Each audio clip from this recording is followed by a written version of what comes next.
This is just a sample of the audiobook. To get the complete audiobook, access the link posted in the first comment. These truths to be self-evident, that all men and women are created equal.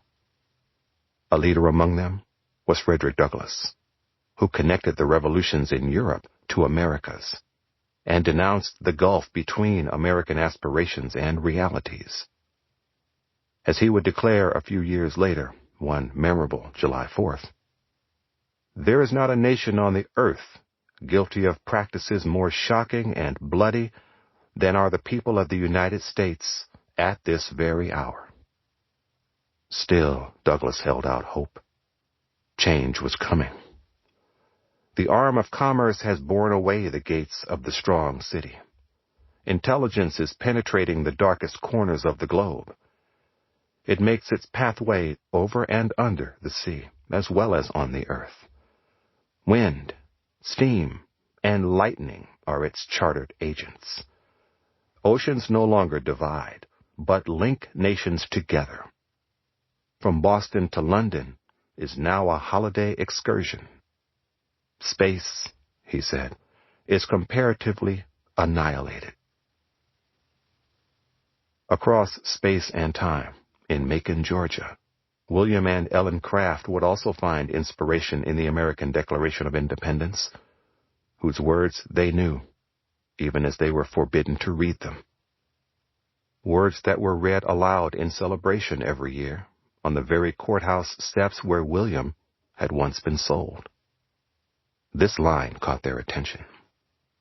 "We hold these truths to be self-evident, that all men are created equal, that they are endowed by their Creator with certain inalienable rights, that from these are life, liberty, and the pursuit of happiness." So, too, did this biblical verse, spoken by the Apostle Paul. God made of one blood all nations of men. Acts chapter 17, verse 26. And in these words, William and Ellen Craft found fodder for a revolution of their own. On their revolutionary travels, they did not swim, run, or hide, navigating by starlight. No underground railroad assisted them out of the South.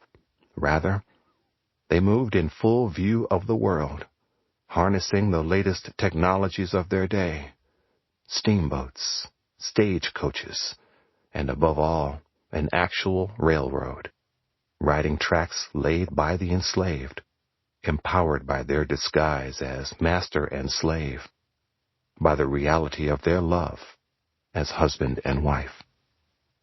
They would ride these same technologies to become celebrities on the lecture circuit, and then defy a merciless new Fugitive Slave Act that helped draw the nation towards civil war.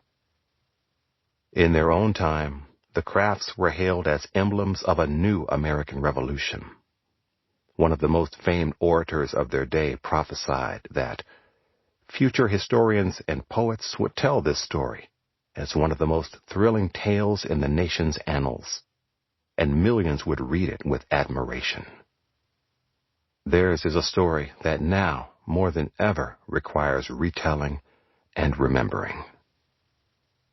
The story they lived is not neatly told. It offers no easy dividing lines between North and South, black and white. No single person or place to blame. It is a story that holds the entire United States accountable and resists the closure of a happily ever after. The Crafts passed through Washington, D.C., at a time when enslaved men, women, and children were marched in shackles past the Capitol. When U.S. congressmen looked out onto the streets to see them, and some wished to avert their eyes. They lived in Boston at a time when not only Southern slavers, but also Americans across the country would have sent them back into bondage. But they also lived in a time when people stood together with them. Men and women of many colors, thousands strong in Boston's Freedom Hall, who put aside political and other differences, if only for a moment.